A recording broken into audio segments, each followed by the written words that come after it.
নমস্কার, কেমন আছেন সবাই? চলুন, আজ বৃহস্পতিবার আর হচ্ছে দশর পুজো।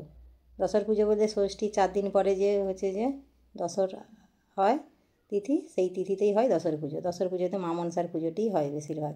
অনেক জায়গায় প্রতিমা মূর্তির পুজো হয়, কিন্তু প্রত্যেক বাঙালি বাড়িতে আমাদের দশর পুজোটি হয় এই মনসা গাছের পাতা দিয়ে বা ডালা দিয়ে।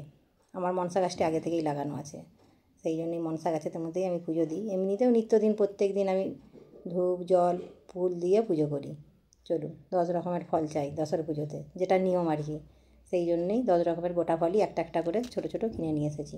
কাটা ফলও বাজারে পাওয়া যায়, কাটা ফলটা নিয়ে আসিনি, যেহেতু প্রসাদ হিসাবে হলেও বাড়ির বাচ্চারাই সব খাবে, সেই জন্যেই গোটা গোটা ফল নিয়ে এসেই করেছি। চলুন, ফল তো আমার কুচানো হয়ে গেছে, এবার থালাটা সাজিয়ে দিয়ে তারপরে বাকি জোগাড় যন্ত্রীগুলো করে নিই। ঠাকুরমশাই এবার এসেই যাবে, ফোন করেছিলেন উনি এখন আসছেন। হয়তো পাড়াতে ওইদিকে আরও পুজো করে করে আসবে, একটু দেরি হতেই পারে মোটামুটি। সেই জন্যেই আমি আগে থেকেই সব জোগাড়গুলো করে রেখে দিচ্ছি। এবার ফল কাটাগুলো যেহেতু হয়ে গেছে, এবার ফুলগুলো সাজিয়ে নিই। ফুল বলতে সকালেই তুলে নিয়েছিলাম ফুলগুলি, বাড়ির পুজোটা করেছিলাম একসাথে। 2টো লাল জবা, 2টো ঘিয়ে জবা, আর 2টো হচ্ছে লক্ষ্মী জবা, আর কিছুটা নয়নতারা। বাকিটা আছে কিছুটা দুর্ভ আর 2-4টে বেলপাতা। বেলপাতাটা বাড়ির গাছেরই, বাড়ির একটা ছোটো টবে করে লাগিয়ে রেখেছি। প্রায় যখন পুজোতে লাগে তখন কোথায় যাব না যাব সেই জন্য একটা টবে করে লাগিয়েও রেখেছি। আর 2টি দিয়ে দিয়েছি চাঁদমালা। আমার শাশুড়ি মাকে দেখেছি প্রত্যেক মনসা পুজোতেই জোড়া চাঁদমালা দিয়ে পুজো দেয়, সেই থেকেই আমিও 2টি করে চাঁদমালা দিয়েই পুজো দিই, জোড়া চাঁদমালা। ওই যে কোথায় বলে না জোড়া চাঁদমালা দিয়ে মায়ের পুজো, সেই জন্যেই। চলুন, এবারে হলো তো মা মনসার প্রসাদ। এবার মা মনসার যে বাহনটি রয়েছে সাপ, তার জন্য এবার কিছু তো লাগবে প্রসাদ। তার তো প্রিয় একদম কলা আর হচ্ছে দুধ, সেই জন্যে সেই ব্যবস্থা। কিছুটা দুধ নিয়ে নিয়েছি ছোট্ট একটা পাত্রের মধ্যে, আর একটা কলা আর মুরগি বাতাসা।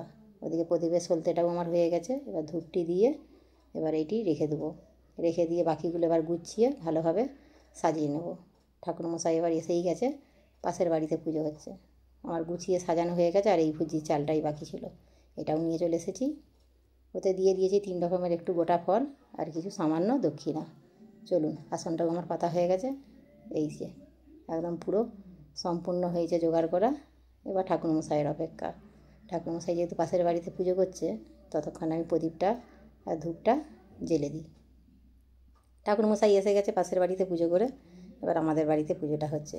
পুজোটি না যতক্ষণই সারা হচ্ছে ততক্ষণ হচ্ছে যে বাড়িতে রান্না হবে না।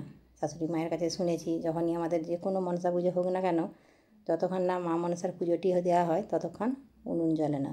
এখন যেহেতু উনুন নেই, সব গ্যাসের যুগ, উনুন আছে নেই বলাটাও ভুল, উনুনে রান্নার ব্যবহারটা কমই হয়। সেই জন্যেই পুজো হয়ে গেলেই তারপরে রান্নাটা চাপাবো। চলুন, পুজো প্রায় শেষের দিকেই সুসম্পন্ন হয়েছে ভালোভাবেই। এবার মা মনসাকে প্রণাম জানিয়ে ভিডিওটা এখানেই শেষ করছি। কেমন লাগলো অবশ্যই জানাবেন। আপনারা সুস্থ থাকবেন, সাবধানে থাকবেন। ভালো লাগলে একটা লাইক করে দেবেন। দেখা হবে অন্য কোনো ভিডিওর সাথে।